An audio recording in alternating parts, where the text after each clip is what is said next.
ಬೆಂಗಳೂರಲ್ಲಿ ಎದೆ ಝಲ್ಲೆನಿಸುವ ಅಪಘಾತ ನಡೆದಿದೆ. ಡಿಕ್ಕಿ ಹೊಡೆದು ಬೈಕನ್ನ ಸುಮಾರು 2 ಕಿಲೋಮೀಟರ್ ಕಾರು ಎಳ್ಕೊಂಡು ಹೋಗಿದೆ. ಕಾಮಾಕ್ಷಿಪಾಳ್ಯ ಸಂಚಾರಿ ಠಾಣಾ ವ್ಯಾಪ್ತಿಯಲ್ಲಿ ನಡೆದಿರುವಂತಹ ಘಟನೆ ಇದು.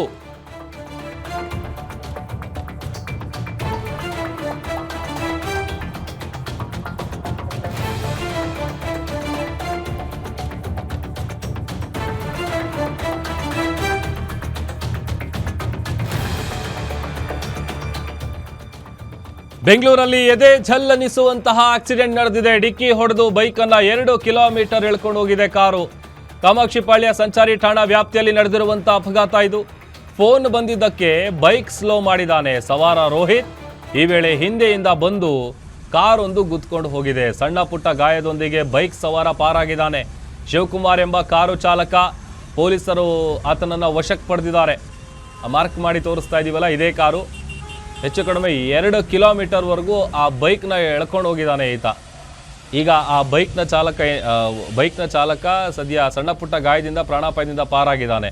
ಆಮೇಲೆ ಈ ಕಾರ್ ಓಡಿಸ್ತಾ ಇದ್ದಂಥ ಶಿವಕುಮಾರ್ ಡ್ರೈವರ್ ಏನಿದ್ದಾನೆ ಆತನನ್ನು ಪೊಲೀಸರು ವಶಕ್ಕೆ ಪಡೆದಿದ್ದಾರೆ.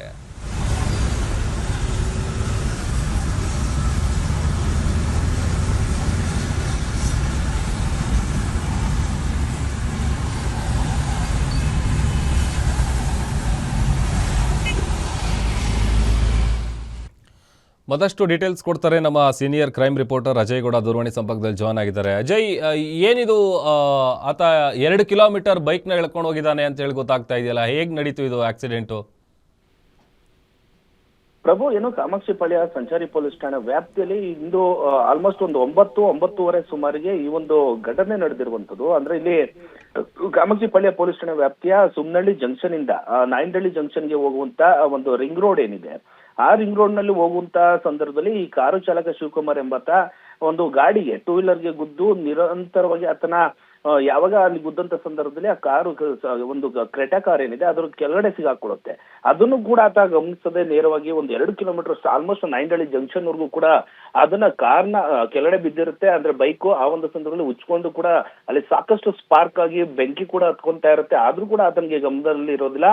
ಹೀಗಾಗಿ 2 ಕಿಲೋಮೀಟರ್ ಹೋಗ್ತಾ ಇರ್ತಾನೆ. ಅಲ್ಲಿ ಹಿಂದೆ ಬಂದಂತ ಕೆಲವೊಂದಷ್ಟು ಬೈಕ್ ಸವಾರರು ಜೊತೆಗೆ ಕಾರಿನ ಚಾಲಕರು ಕೂಡ ಆತನಿಗೆ ವಿಚಾರವನ್ನ ಮುಡಿಸಿ ಅಡ್ಡ ಹಾಕಿದಂತ ಸಂದರ್ಭದಲ್ಲಿ ಆತನಿಗೆ ಅಲ್ಲೇ ಮಾಡೋದೊಂದು ಬಾಕಿ ಇತ್ತು ಅಷ್ಟೇನೆ. ಆದ್ರೆ ಅಲ್ಲಿದ್ದಂತ ಕೆಲವೊಂದಷ್ಟು ಸಂತ್ರಸ್ತರು ಆತನಿಗೆ 2 ಕೆಪಾಳಕ್ಕೆ ಹೊಡೆದಿ ನಂತರ ಆತನನ್ನ ಇಳಿಸಿದಂತ ಸಂದರ್ಭದಲ್ಲಿ ಆತ ಪಾನಮತ್ತನಾಗಿ ಈ ಒಂದು ಘಟನೆ ಅಂದ್ರೆ ಆಕ್ಸಿಡೆಂಟ್ ಅನ್ನ ಮಾಡಿದ್ದಾನೆ ಅಂತ ಹೇಳಿ ಪ್ರಾಥಮಿಕ ತನಿಖಾ ಹಂತದಲ್ಲಿ ಪೊಲೀಸರಿಗೆ ಮಾಹಿತಿ ಕೂಡ ಸಿಕ್ಕಿದೆ.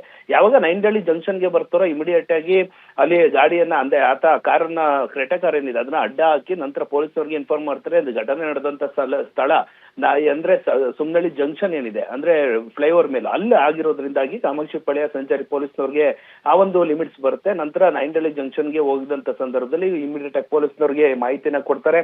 ಜೊತೆಗೆ ಆ ಪೊಲೀಸರು ಕೂಡ ಬಂದು ಈಗಾಗಲೇ ಆತನ ಶಿವಕುಮಾರ್ ಏನಿದ್ದಾನೆ ಆತನ ಅರೆಸ್ಟ್ ಮಾಡಿ ಜೊತೆಗೆ ಆತನ ಮೆಡಿಕಲ್ ಟೆಸ್ಟ್ಗೂ ಕೂಡ ಕರ್ಕೊಂಡು ಹೋಗ್ಲಾಗಿದೆ. ಜೊತೆಗೆ ಕಾರನ್ನು ಕೂಡ ಸೀಸ್ ಮಾಡಲಾಗಿದೆ. ಅಂದ್ರೆ ಇಲ್ಲಿ ಕೇವಲ ಒಂದು ಬೈಕ್ ಸವಾರ ಏನಿದ್ದಾನೆ ರೋಹಿತ್ ಅಂತ, ಆತ ಹೋಗುವಂತ ಸಂದರ್ಭದಲ್ಲಿ ಒಂದು ಫೋನ್ ಬರುತ್ತೆ. ಫೋನ್ ಬಂದಂತ ಸಂದರ್ಭದಲ್ಲಿ ಗಾಡಿಯನ್ನ ಸ್ಲೋ ಮಾಡಿ ಬೈಕ್ ನ ಸೈಡ್ಗೆ ಹಾಕ್ತಾ ಇರುವಂತ ಸಂದರ್ಭದಲ್ಲಿ ಈತ ಸಾಕಷ್ಟು ವೇಗವಾಗಿ ರಿಂಗ್ ರೋಡ್ ನಲ್ಲಿ ಬಂದಿರ್ತಾನೆ. ಆತನಿಗೆ ಸ್ಲೋ ಮಾಡಿದಂತ ಸಂದರ್ಭದಲ್ಲಿ ಆತನಿಗೆ ಗೊತ್ತಾಗೋದಿಲ್ಲ. ಹೀಗಾಗಿ ಗಾಡಿಗೆ ಗುದ್ದಿತಾನೆ. ನಂತರ ಬೈಕ್ ಸವಾರ ಕೂಡ ಪ್ರಾಣಾಪಾಯದಿಂದ ಬದುಕಿದ್ದಾನೆ. ಯಾಕಂದ್ರೆ ಬೈಕ್ ಹಿಂದೆಡೆಯಿಂದ ಬಂದು ಬೈಕಿಗೆ ಡಿಕ್ಕಿಯನ್ನ ಹೊಡೆದಂತ ಸಂದರ್ಭದಲ್ಲಿ ಬೈಕ್ ಸವಾರ ರೋಹಿತ್ ಏನಿದ್ದಾನೆ ಆತ ಸೈಡಿಗೆ ಬೀಳ್ತಾರೆ. ಆದ್ರೆ ಬೈಕ್ ಏನಿದೆ ಅದು ಕಾರಿನ ಕೆಳಗಡೆ ಚಕ್ರದ ಹತ್ರ ಸೀಲ್ಕೊಂಡಂತ ಸಂದರ್ಭದಲ್ಲಿ ಈ ಒಂದು ದುರ್ಘಟನೆ ಆಗಿರುವಂತದ್ದು. ಸದ್ಯ ಕಾಮಾಕ್ಷಿಪಾಳ್ಯ ಪೊಲೀಸರು ಕೇಸ್ ದಾಖಲಿಸಿಕೊಂಡು ಕೂಡ ತನಿಖೆಯನ್ನು ನಡೆಸ್ತಾ ಇದ್ದಾರೆ. ಪ್ರಭು, ಓಕೆ, ಥ್ಯಾಂಕ್ ಯು.